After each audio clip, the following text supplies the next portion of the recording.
Glória a Deus. Aleluia. Louvado seja o nome do Senhor. Permita a igreja com a paz do Senhor Jesus. Amém? Amém, igreja. Tem adorador aqui essa noite. Deus é fiel. Motivo de alegria estar aqui essa noite. Quero louvar primeiramente a Deus por essa oportunidade de estar aqui. Quero louvar também a Deus pela vida dos pastores deste ministério. Deus venha abençoar ricamente, guardar a casa, a família, e que Deus abençoe também a vida da pastora Maria, que entrou em contato conosco e nos chamou para estar aqui essa noite. Cadê a pastora Maria? Está escondida lá atrás. Que Deus abençoe a sua vida, pastora. Muito obrigado por essa oportunidade. Queridos, sem demora, abre tua Bíblia comigo no livro de Hebreus, no seu capítulo 12, no verso 14. Quero louvar a Deus também pela vida da minha esposa, que está me acompanhando. Como ela falou, temos um ano de casado, fazendo a obra do Senhor. E desde já eu peço perdão, meus amados, pelo horário que a gente chegou hoje. A gente mora lá no Céu Azul, um pouco longe, e para melhorar a situação aí da Uber, era para vir por um caminho, veio por outro, aumentou ainda mais o tempo de chegar aqui, mas graças a Deus a gente chegou aqui. Então, perdão por esse horário. Queria ter chegado no início do culto para estar ali entregando desde a oração até o final com vocês, mas terá outras oportunidades a ser em nome de Jesus, amém? Hebreus capítulo 12, no verso 14. Todos acharam? Glória a Deus. Assim diz a palavra do Senhor: esforçai-vos para viver em paz com todas as pessoas e em santificação, sem a qual ninguém verá o Senhor. Amém? O verso 15: vigiai para que ninguém se exclua da graça de Deus, que nenhuma raiz de mágoa venenosa brote e vos cause confusão, contaminando muitos, que não se abrigue entre vós nenhum imoral ou profano como Esaú, o qual por uma refeição desejada vendeu todos os seus direitos de herança como filho mais velho. E assim como bem sabeis, quando mais tarde quis herdar a bênção, foi rejeitado e não teve como cancelar sua decisão, apesar de ter buscado a bênção desesperadamente. Amém? Pode se assentar essa noite, meus irmãos. Prometo que eu não vou te enfadar essa noite. Só peço um pouquinho da sua atenção para você compreender aquilo que o Senhor quer ministrar no seu coração essa noite. Amém? Estamos diante da carta escrita aos Hebreus. Essa carta, ela não é apenas uma carta dividida ali em parágrafos, mas toda a carta, do seu primeiro capítulo, do seu primeiro versículo até o seu último capítulo, ela é uma ministração completa, onde o autor ele vai aconselhar, onde ele vai exortar, e onde ele vai renovar a fé dos Hebreus. Não sabemos ao certo quem escreveu a carta aos Hebreus. Alguns historiadores, no decorrer dos anos, têm tentado desvendar esse mistério. Algumas pessoas dizem que foi Paulo, outras pessoas atribuem essa carta a Paulo, outras pessoas atribuem até mesmo essa carta a Barnabé e até a Priscila, aquela que anda com Paulo por algum certo tempo. Mas não sabemos ao certo por quem que ela foi escrita. Comumente ela é aceita por alguns cristãos que foi escrita pelo apóstolo Paulo, apesar de muitas coisas que estarem escritas ali também refletirem em algumas outras epístolas, algumas outras cartas que o apóstolo Paulo vai escrever. Ele também cita Timóteo no seu último capítulo, mas nós vemos que a forma de escrita ela é diferente da forma que o apóstolo Paulo ele costumava escrever. Não digo que o apóstolo Paulo ele era burro, mas o apóstolo Paulo ele tinha uma forma diferente de escrever. Já essa carta escrita no grego, agora ela vai ter uma forma helenista de ser escrita, onde ela vai ser escrita na linguagem grega. Já o apóstolo Paulo ele costumava escrever as suas cartas em hebraico, em aramaico. Então muitos historiadores atribuem essa carta ao apóstolo Paulo por ter semelhança, por ter palavras semelhantes a muitas outras cartas, porém outras pessoas desqualificam pelo fato da escrita ser totalmente diferente de Paulo. Orígenes de Alexandria, ele vai dizer que somente Deus sabe quem escreveu a carta aos hebreus. Mas quando eu comecei a estudar, o Senhor ele bradou forte no meu coração que o importante não é quem escreveu a carta, o importante é a mensagem que está dentro dela. Temos vivido em tempos, temos vivido dias que o mais importante não tem sido a mensagem de Deus, mas o mais importante tem sido o pregador. Viemos à igreja não para ouvir a mensagem, mas para olhar quem vai pregar. Mas estudando essa carta, o Senhor falou forte no meu coração. Não importa a pessoa que prega a mensagem, não importa se é homem, não importa se é mulher, o importante é anunciar a verdadeira palavra de Deus. O importante é continuar pregando o verdadeiro e genuíno evangelho. O apóstolo Paulo ele escreve em Gálatas: se nós, ou até mesmo um anjo dos céus, vos anunciar um evangelho diferente desse, seja considerado anátema. Porque o importante não é quem vai pregar, como a pessoa prega. O importante é a mensagem que essa pessoa vai pregar. E o que mais me chama a atenção é que nos nossos dias a mensagem tem sido atualizada, porque os profetas antes de João Batista, dentro de Israel, eles pregam arrependimento.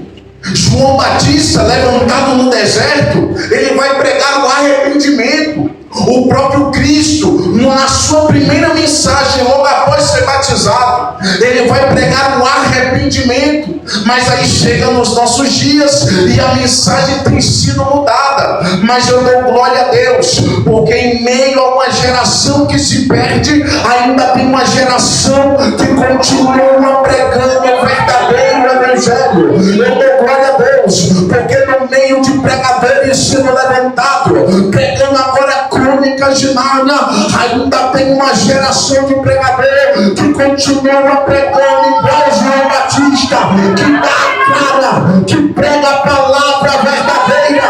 E a palavra verdadeira não é travesseiro, a palavra verdadeira é a espada, porque ela me corta todo, me deixa todo dilacerado. Mas é essa palavra que me mostra o caminho. Aleluia, Deus. Você pode observar, a palavra tem sido mudada. Tem igrejas que eu vou ministrar, não é mais o arrependimento que tem sido ministrado nos altares, não é mais sobre santificação. Eu acho interessante esse tema, porque só o verdadeiro cristão ele coloca um tema desse. Santificai-vos.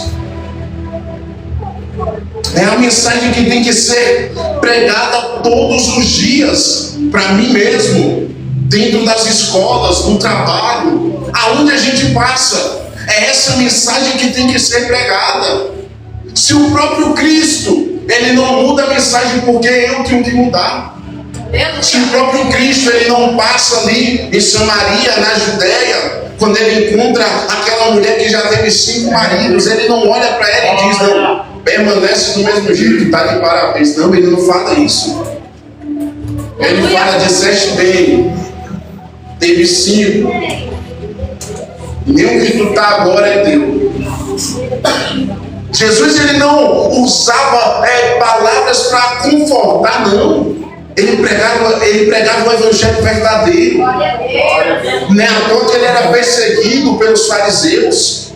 Não é à toa que João Batista perde a sua cabeça.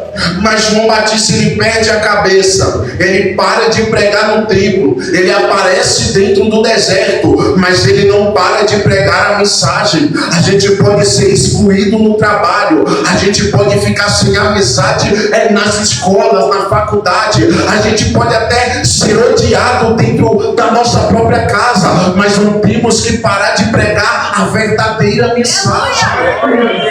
O escritor de Hebreus, ele deixa bem claro, é a mensagem que é importante. Não importa se eu sou Isaías, não importa se eu sou Jeremias, o importante é anunciar o verdadeiro evangelho, que tem se perdido a cada ano que passa. Eu não sou muito velho falar assim, mas pelo que eu acompanho, a cada ano que passa a igreja evangélica brasileira, parece que ela tem se afastado mais das escrituras. Eu não falo sobre vestimenta, não falo sobre usos e costumes, eu estou falando sobre a doutrina. Eu estou falando sobre o verdadeiro evangelho. Eu estou falando que a cada ano que passa, a gente pensa que a porta do céu ela se alargou. A gente acha que pode entrar na porta do céu de qualquer jeito, mas a porta do céu ela permanece estreita. A porta do céu ela não se alargou, o caminho não é largo. Você não pode fazer o que quiser, você não pode falar o que quiser, você não pode agir da forma que você quer. O próprio Cristo ele vai dizer: aquele que quiser vir após mim, negue-se a si mesmo. Não é eu fazer o que eu quero, pecar do jeito que eu quero, agir do jeito que eu quero, não. É eu negar as minhas vontades. Já dizia o apóstolo Paulo: Cristo foi crucificado e com Cristo eu também fui. Portanto, já não vivo mais eu, mas Cristo vive em mim. Cadê a igreja que não vive mais as suas vontades? Cadê a igreja que não vive mais o seu querer? Cadê a igreja que foi crucificada com Cristo e ressuscitou com Ele? Aleluia, Jesus. Maravilhoso. Então nós vemos a carta aos Hebreus, ela não tem um escritor definido. A carta aos Hebreus, ela foi escrita entre 65 a 69 depois de Cristo. Os historiadores dizem que ela não foi escrita em 70 porque o templo ainda estava de pé de Jerusalém. E ele cita o templo. Ele não vai dizer que o templo foi destruído. E essa carta ela vai ser escrita agora para os judeus, cristãos helenistas, que eram os judeus que tinham se convertido ao cristianismo de fala grega. Então essa carta vai ser escrita para renovar a fé daquele povo. Essa carta vai ser escrita para fortalecê-los ainda mais, porque sabemos que naquela época a perseguição contra a igreja estava grande, ainda mais porque em 64 nós conhecemos que Roma vai ser incendiada. Quando Roma é incendiada, a culpa vai cair para cima dos cristãos. Quando a culpa cai para cima dos cristãos, nós vemos que agora é desencadeada uma perseguição em massa. Você não podia mais louvar o nome do Senhor livremente. O cristianismo era algo ilícito naquela época. O judaísmo, por outro lado, ele era algo lícito entre a província romana, ali no reinado romano. Então nós vimos que o judaísmo ele era liberado naquela época. A pessoa poderia ser judia não apenas de sangue, mas convertida a essa religião. Mas se a pessoa ela se declarasse cristã, ela era perseguida, ela era morta. Então o que vai acontecer? Qual foi o motivo que levou o escritor a fazer essa carta e enviar para o povo? Naquela época, aqueles que tinham se convertido estavam abandonando a fé. Naquela época, eles estavam apostatando, abrindo mão da sua fé, já não mais louvavam o nome do Senhor. E aqueles que permaneceram dentro da igreja, permaneceram com um pé dentro da igreja e um pé fora dela. Permaneceram com um pé dentro da igreja, tentando buscar ao Senhor, mas ao mesmo tempo negava ao Senhor com as suas atitudes, com os seus atos. Então nós vemos que essa carta vai ser escrita com o propósito de renovar a fé daquele povo. Judeus recém-convertidos. Agora você imagina, de repente, uma perseguição em massa. Você está dentro da sua casa louvando, bendizendo o nome do Senhor. Chegava pessoas, te prendiam, matava sua esposa, seu filho na sua frente, matava seu marido. Era o que estava acontecendo com os judeus naquela época. Era o que estava acontecendo com os cristãos verdadeiros. Quem não era verdadeiro no primeiro momento que sofria a perseguição, negava o nome do Senhor. Mas aquele que era fiel a Deus, aquele que não vivia as suas vontades, aquele que não negava o nome de Deus em hipótese alguma, este era morto ao fio da espada. Aquele que não negava o nome de Deus era jogado na ilha de Patmos para ficar isolado. Aquele que não negava o nome de Deus era colocado dentro do coliseu para ser morto por leão. Mas o que mais me chama a atenção na pregação de Jesus é que ele diz: aquele que perseverar até o fim receberá como troféu, receberá como premiação a coroa da vida. Então morria aqui na terra, era perseguido aqui na terra, mas quando chegava no céu, Jesus estava esperando, dizendo: vinde benditos do meu Pai, possuí por herança o reino deste Deus.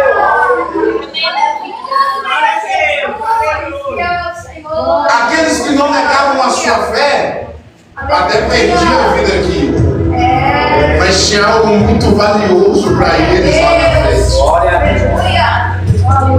O próprio apóstolo ele considerava a sua vida, aquilo que ele aprendeu, nada, esterco. Melhor falar. Aleluia, Jesus. Ele considera a sua vida de verdade a partir do momento que ele tem um encontro com Cristo a caminho de Damasco. Ali a vida do apóstolo Paulo começa verdadeiramente. Porque muitas das vezes sentimos saudade daquilo que vivíamos no passado. A nossa carne almeja aquilo que vivíamos lá atrás. Mas o cristão verdadeiro ele entende que a carne pode até gritar, mas o espírito é mais forte do que a carne. Que o pecado pode até bater na porta, mas ele não vai abrir porta para brecha para pegar o mundo. Porque ele anda em santidade. Ele anda em santidade porque ele sabe que aquele que o chamou da mesma forma é santo. Ele anda em santidade porque ele sabe que quem o chamou, quem tirou do lamaçal do pecado, quem segurou nas nossas mãos é santo também. Então nós vemos que essa igreja estava se perdendo aos poucos. Eram cristãos nominais, eram falsos cristãos. Na frente do povo era crente.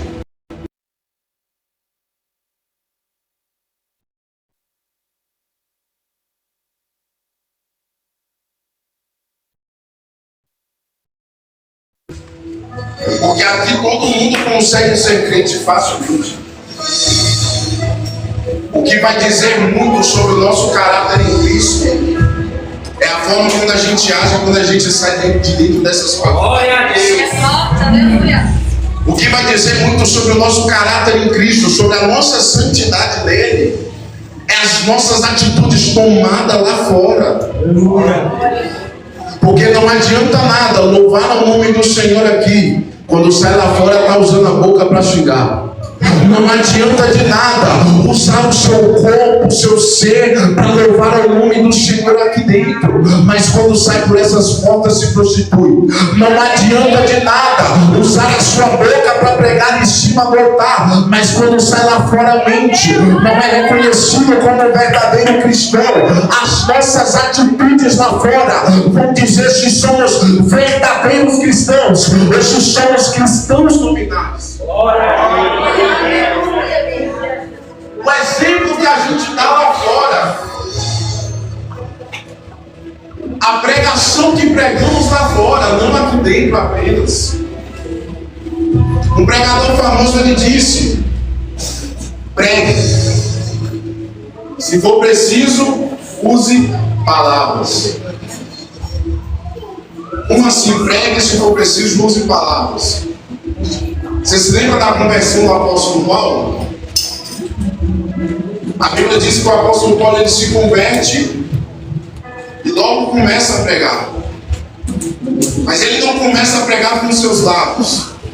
O apóstolo Paulo, ele não se levanta e começa a pregar ali com palavras, porque ele fica 14 anos estudando para poder pregar.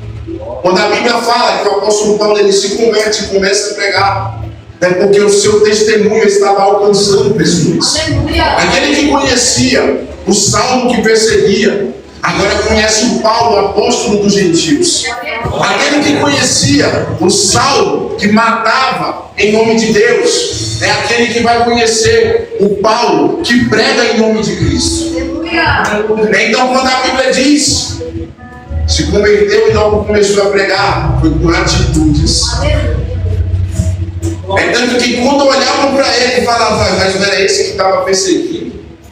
Aqueles que propagavam o nome de Cristo, não é ele mesmo que está propagando esse nome a quem ele tanto odiava?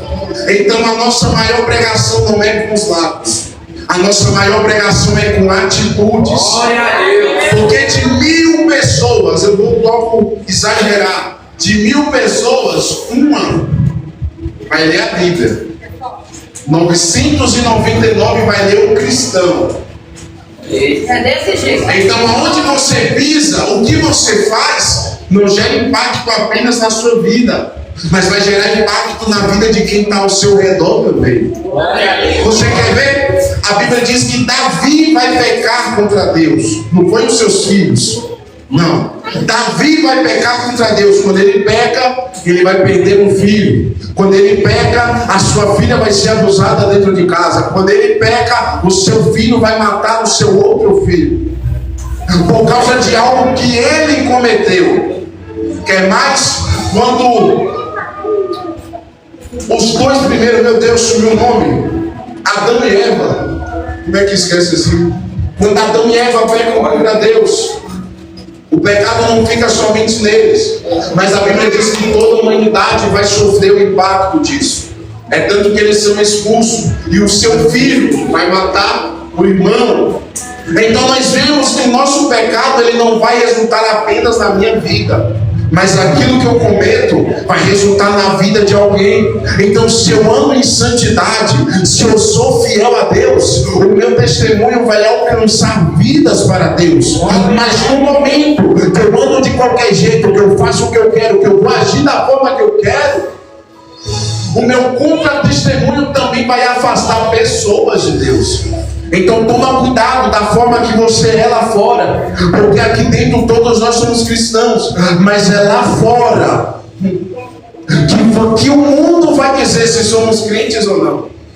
No momento que começamos a ser aceito pelo mundo demais, no momento que o mundo começa a nos abraçar demais, você pode ter certeza que não temos andado em santidade. Desse jeito. Porque se Cristo, o homem mais perfeito que pisou na terra, sem mácula, sem pecado nenhum, foi odiado pelo mundo, seus seguidores também da mesma forma serão odiados. Aleluia, Jesus. Então o nosso testemunho, ele vai alcançar vidas para Deus. O nosso testemunho, ele tem poder de trazer pessoas para Deus. Mas as nossas atitudes errantes também têm agora o peso de afastar pessoas de Deus. Então toma cuidado da forma que você é lá fora. Porque o que está acontecendo agora dentro dessa igreja é isso. O povo está abandonando a Deus. O povo está vivendo de qualquer jeito. A carnalidade tem tomado conta do povo. O povo tem se entregado ao pecado de corpo e alma. O povo já não quer mais saber de viver para Deus. A adoração daquele povo está igual ao povo dentro do Êxodo. Adora bezerro de noite, de dia se santifica porque temos que adorar o Senhor amanhã. A adoração desse povo, daquele povo estava desse jeito. Um dia eu estou adorando a Satanás, entregando um culto, louvor a ele. Mas no outro dia eu pego, me santifico, faço uma oração, venho para o culto à noite e entrego um culto ao Senhor. Mas deixa eu te falar uma coisa: se você não for fiel a Deus, o seu louvor não passa do teto. Se você não for fiel a Deus, a sua oração não é ouvida por Ele. Se você não for fiel a Deus, a sua pregação é em vão, porque você está pregando palavras vazias e o Espírito Santo não está em você. Mas no momento que somos fiéis a Ele, entregamos o nosso corpo, entregamos o nosso louvor, o céu se abre sobre a nossa vida. No momento que somos fiéis a Deus, fazemos uma oração sincera, e essa oração é ouvida por Ele. No momento que somos fiéis a Deus, a nossa pregação alcança. Glória! No momento que andamos em santidade para com Ele, é no momento que Ele está em nós, é no momento que Ele nos usa. Mas eu estou cansado, porque na nossa geração temos brincado de ser cristãos. Achamos que é brincadeira ser crente. Achamos que é apenas uma nomenclatura. Ah, não, eu sou crente. Ah, e aí? E as suas atitudes estão condizendo com aquilo que você está falando? Porque eu me lembro que, desde quando eu era deste mundo, dessa bagaceira, quando a gente ia conversar sobre a religião, e quase a religião, eu não sou crente. Me prostituindo, se drogando, desgosto dentro de casa, mas não, eu sou crente. Mas e as atitudes têm sido de crente? As atitudes têm sido de um servo verdadeiro? As atitudes têm sido de uma nova criatura em Cristo Jesus? Ou será que abrimos a boca? Não, eu sou crente, mas a primeira coisa que acontece na nossa vida, a gente não só com glória a Deus, mas o que sai da nossa boca com palavra. Meu Deus! A gente não louva mais o nome do Senhor, mas qualquer música secular que passa, a gente está cantando. Meu Deus! Eu falo com sinceridade. Entra no Instagram hoje, você vai ver a mesma pessoa que estava louvando no congresso, postando funk nos status. Que exemplo de cristãos somos nós? Será que o mundo tem lido o quê em nós? Será que o mundo olha, não, olha lá, igual Eliseu passava, todo mundo olhava, não, está indo lá um homem de Deus, está voltando um homem de Deus. Ou será que alguém olha e diz, está se escondendo atrás da vida? Ali, menino, é crente caboteiro, compra e não paga. É crente mentiroso, fala que vai fazer e não faz. É crente barraqueiro, arruma briga com todo mundo. Aí a gente pergunta, cadê aquela parte? Seguir a paz com todos. Aleluia, Jesus. A nossa guerra não é contra carne nem sangue, é contra os principados e as potestades. Mas a primeira coisa que acontece, a gente já quer resolver no mundo. Vamos acertar. Aleluia! A primeira coisa que acontece, a gente quer sair no tapa, não. Aconteceu uma coisa que te desagradou, entra dentro do teu quarto, fecha a tua porta, coloca o teu joelho no chão. Ah não, eu não tenho palavras. Tá com raiva, chora na presença do Senhor, se derrama na presença dele, que ele vai sentar no teu coração. Crente não vive mais o que crê, crente não fala mais o que crê. quer. Crente não age mais da forma que quer, porque a vida não é mais dele. A vida foi comprada e esse preço foi de sangue na cruz do Calvário. Então, essa noite eu falo para a igreja e para mim também: é tempo de santidade. É tempo de santidade.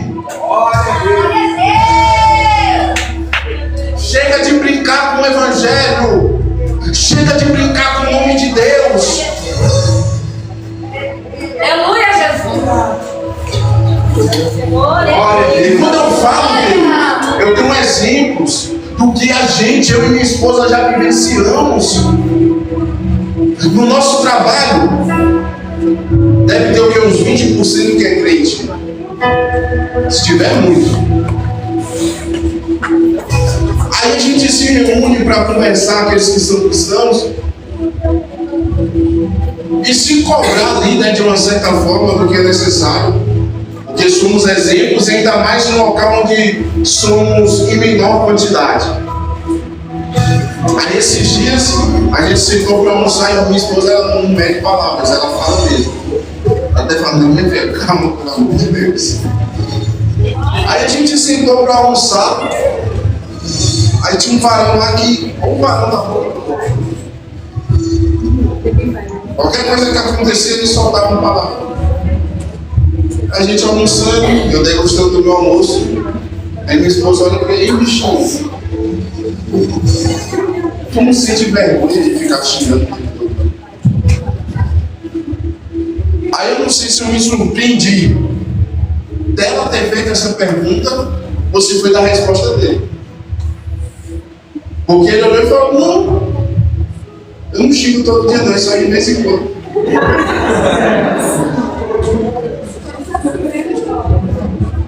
Então, todo dia não pode, mas de vez em quando é liberado.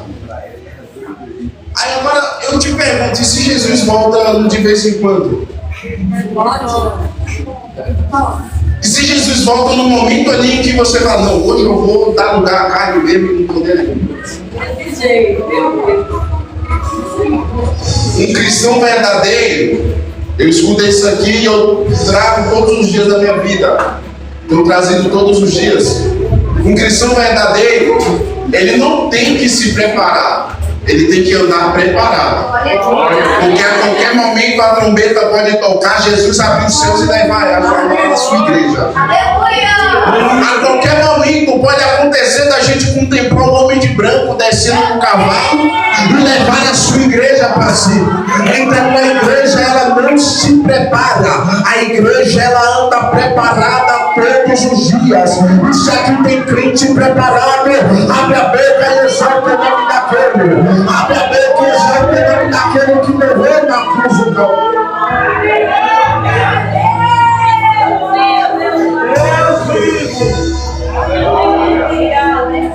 Aí você vê, o negócio está sério.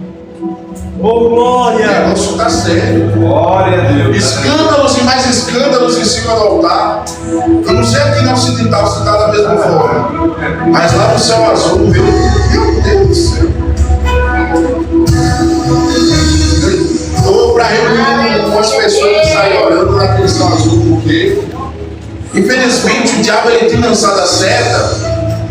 E ao invés de nos desviarmos dessa seta, parece que temos ido de corpo e alma até a seta que Satanás tem deixado. Que é o que tem acontecido no meio da igreja. E quando eu falo igreja, meus irmãos, eu não estou falando apenas essa igreja. Eu não estou falando a minha igreja, mas eu estou falando de modo geral, o corpo de Cristo. Você pode, eu sei que você conhece pessoas também que se dizem cristãs, mas tem zombado do nome de Deus, tem escarnecido do nome de Deus. Infelizmente isso vai nos entristecendo. Infelizmente isso nos deixa angustiados, porque sabemos que tem pessoas lá fora dependendo da igreja, mas a igreja, nem mesmo a igreja se converteu. Como é que vamos chamar? Não, vamos se converter. Se a gente ainda está ali caminhando e não se convertemos ao Senhor, não abandonamos os nossos desejos, as nossas práticas, não andamos em santidade. E quando a gente fala em santidade, não é que a gente parou de pecar instantaneamente, mas quando a gente fala em santidade, é renunciar todos os dias, dia após dia. Quando a gente fala sobre santidade, a gente está falando sobre hoje eu abandonei isso, amanhã eu vou abandonar aquilo, ontem eu fui ruim, hoje eu fui melhor do que ontem, e amanhã eu vou tentar ser melhor do que hoje.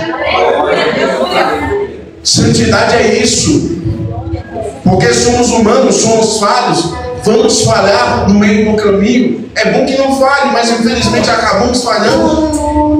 Mas a santidade é isso, não é eu pecar e continuar andando como se nada tivesse acontecido, mas é eu pecar e eu me olhar para mim mesmo e falar: meu Deus, eu estou todo errado na tua presença, eu preciso me consertar mais em tua presença. Santidade é isso, é fazer uma autoanálise, Glória a Deus. observar o que eu tenho feito, se aquilo que eu tenho feito no decorrer do dia tem agradado ao Senhor.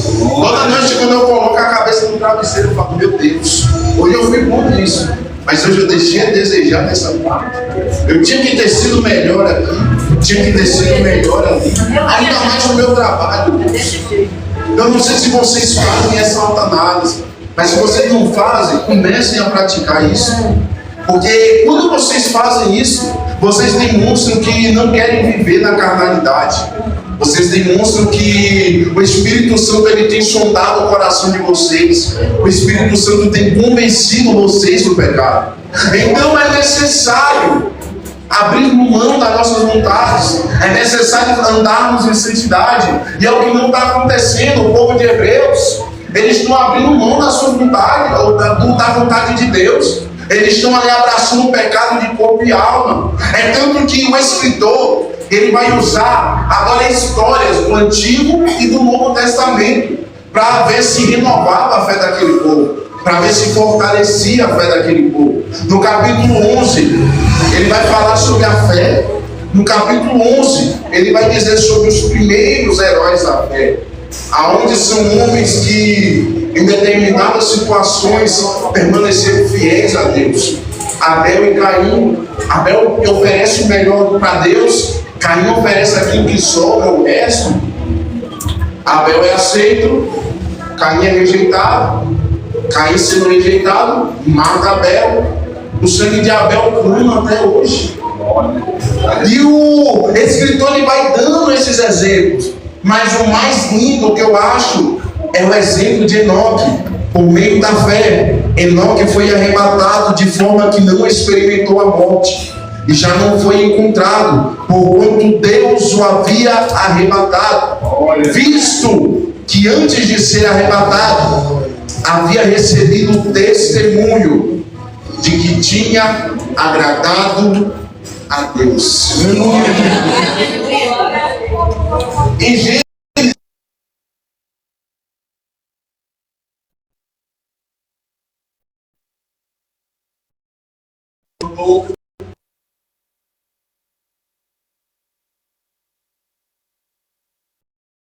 falar isso. E antes de ser levado, Enoque andou com Deus. É citado como nos heróis da fé porque andou com Deus. E quando a gente fala em andar com Deus, ainda mais naquela época, era não se misturar. Enoque ele estava no meio, porque a gente é do mundo, então a gente vai estar no meio do mundo. Mas o mais importante é estar no meio do mundo, mas ser luz no meio do mundo. Estar no meio do mundo e ser sal no meio do mundo. Estar no meio do mundo, mas não agradar a Satanás. Estar no meio do mundo, mas agradar somente a Deus. Aí o escritor vai dando esses exemplos para ver se a gente desperta, né? Porque a perseguição estava grande, aquele povo estava desanimando, estava desistindo.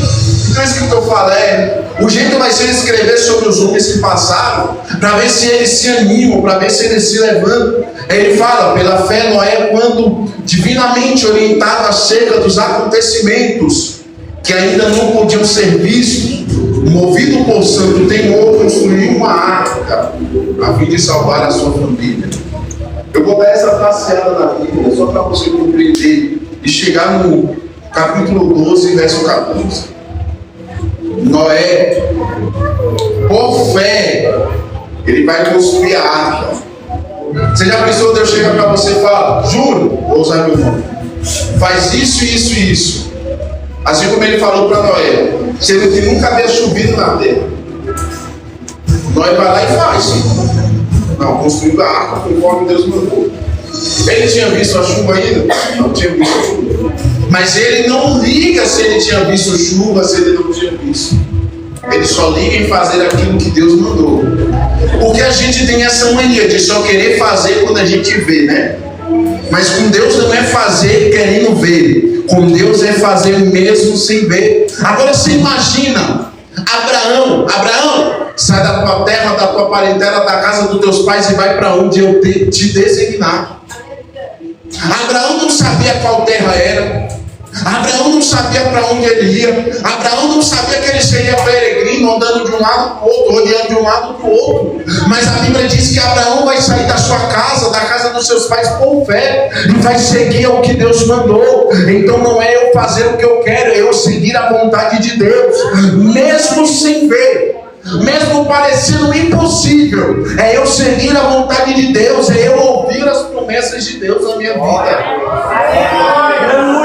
Porque Deus, ele é especialista em dar promessas em locais improváveis. Quem diria que Abraão se tornaria uma grande multidão? Quem diria que José se tornaria um governador? Quem diria que Jefité seria um libertador do povo de Israel? Quem diria que a oração de Ana resultaria não apenas em um filho para ela, mas resultaria em um profeta, resultaria em um sacerdote, resultaria em um juiz? Então é eu fazer aquilo que Deus manda, mesmo sem eu ver. É eu colocar o pé para Deus colocar no chão.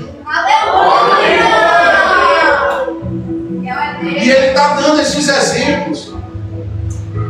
Aí imagina aquele povo ouvindo esses exemplos e cochilando já igual eu, tipo, falando: não, moço, a gente não quer mais saber de Deus, não.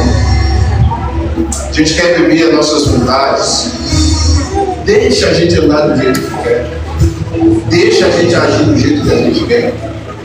Aí o interessante é que não está diferente hoje em dia. Hoje em dia está da mesma forma.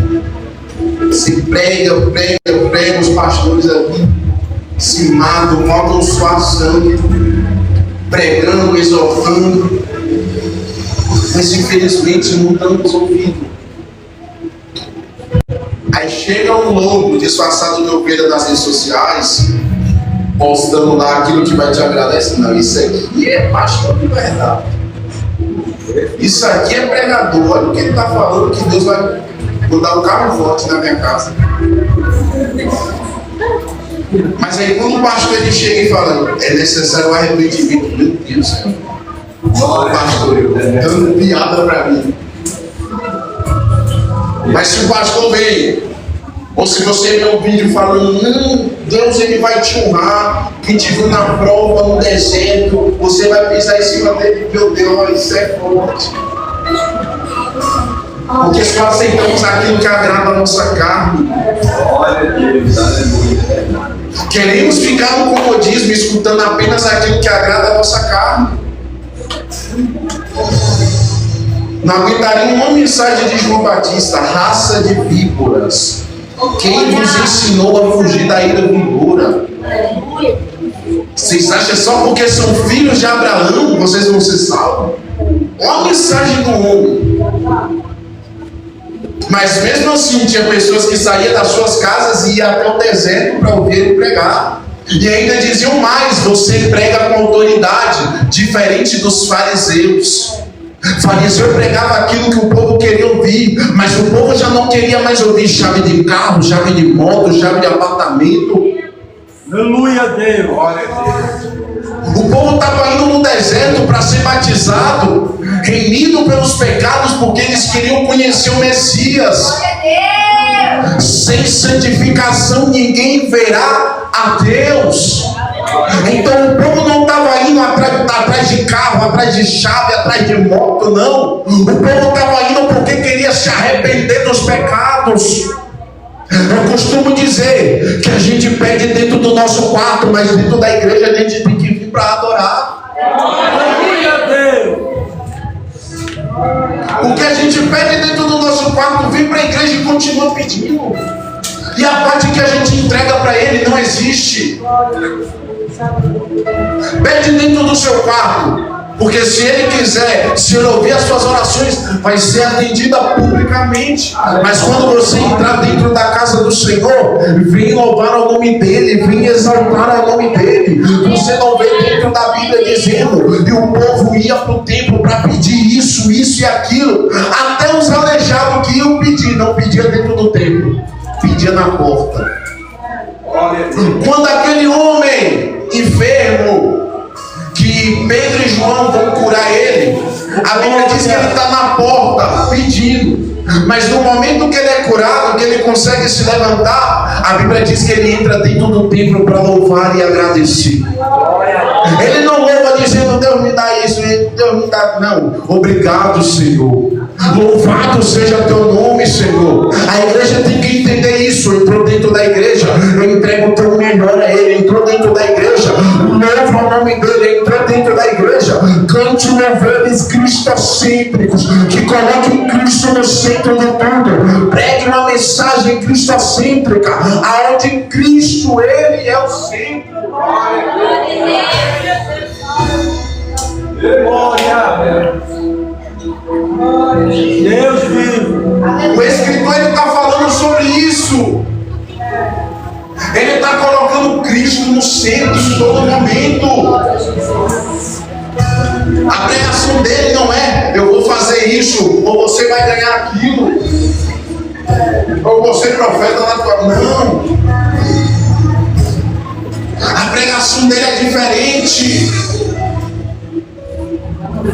Glória a Deus. Não há problema nenhum sermos profeta na vida de alguém. Deus nos usa dessa forma também. Mas há momentos que Deus ele não quer usar a gente para ser profeta. Há momentos que Deus ele quer usar a gente com uma palavra de correção. Eu gosto de falar que nenhum ministério é igual ao outro. Nenhum ministério é igual ao outro. A raiz é a mesma, que é o Espírito Santo, mas o ministério é diferente. Eu prego de uma forma, o pastor prega de outra, a missionária prega de outra. Ah, tem algo errado? Não tem nada de errado nisso. O errado é quando não é pregada a mensagem. O errado é quando tiram Cristo do centro. O errado é só bênção, bênção, bênção, bênção, bênção, bênção. Cristo, cadê? Glória. Cadê Cristo dentro das mensagens? Cadê Cristo no meio dos louvores? Cadê Cristo no centro da nossa vida? Sabemos que Cristo é o centro da nossa vida, quando mesmo cansado, mesmo angustiado, mesmo chorando, mesmo aflito, a gente ainda separa um momento para Ele, porque Ele é a prioridade. Quantas pessoas já fizeram isso aqui? Não, estou cansado hoje, não vai dar nem para ler Bíblia, mas fica a noite toda mexendo no celular, assistindo Netflix. Pastor, está dando piada? Não, porque eu também já fiz isso. Já falhei dessa forma. Falei: não, amor, estou cansado hoje, não vai dar nem para ler Bíblia, vou ficar deitado. E fiquei lá deitado, mexendo no celular 2, 3 horas. O celular chega à esquerda da nossa mão. Mas quando a gente pega a Bíblia para ler, começa a arrancar em cima da vida. Eu sei que a gente cansa no dia a dia. Porém, eu estou falando que quando Cristo é a nossa prioridade, a gente busca Ele e não se fadiga. Mas no momento que a gente prefere ficar mexendo no celular, TikTok, Instagram, não sei nem se tem gente que ainda usa Facebook, mas Facebook, YouTube, vendo um monte de vídeo, mas no momento de tirar um tempo para Deus. Eu não estou falando para você chegar e ler o Salmo 119, com não sei quantos versículos. Eu estou dizendo, separa um momento para Deus, faz a sua oração. Pega o exemplo de Daniel, independente do dia, da circunstância. 3 vezes ao dia, ele subia para dentro do seu quarto e ia orar ao Senhor. Independente do que está acontecendo, o mundo está caindo lá fora, mas busque ao Senhor. Ah, o mundo está em crise lá fora. Tá bom, o mundo está em crise, mas a gente continua em Cristo. Então, busque o nome dele. Porque parece ser mais fácil a gente abandonar a Ele do que a gente buscá-lo, abrir mão do nosso querer, abandonar os nossos desejos. Eita glória! Essa igreja está dessa forma. A igreja de Hebreus, ela está abandonando tudo que envolve a Deus, mas não está abandonando nada da sua vida.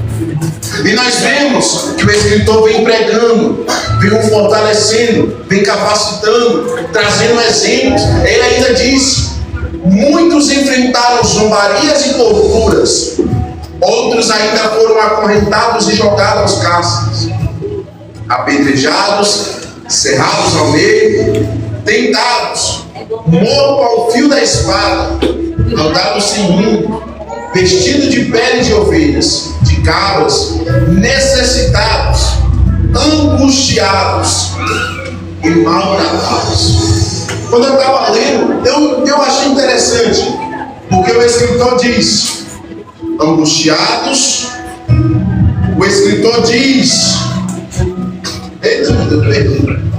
necessitados e maltratados.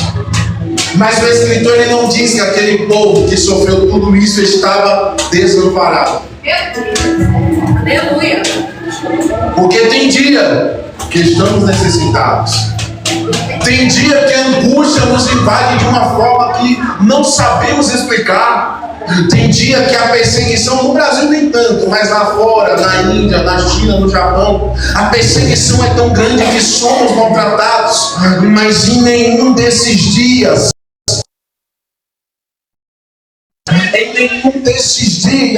somos abandonados por eles. Mas em todos estes dias, no momento de angústia, Ele está lá. No momento da necessidade, Ele está lá. No momento que somos maltratados, Ele continua lá. E Ele vem dizendo ainda mais: caminham como refugiados, vagando pelos desertos e montes, pelas cavernas e buracos na terra, pessoas das quais o mundo não foi digno. Ora, todos esses, apesar de haverem sido aprovados por Deus por meio da fé, não presenciaram a concretização do que Ele havia prometido, tendo em vista que Deus havia providenciado algo mais excelente para nós, a fim de que juntamente conosco pudessem ser eles também aperfeiçoados. Olha o tanto de coisa que esses homens, esses exemplos, os pais da fé vão passar. Olha o tanto de coisa que a igreja primitiva vai sofrer. Se coloca sobre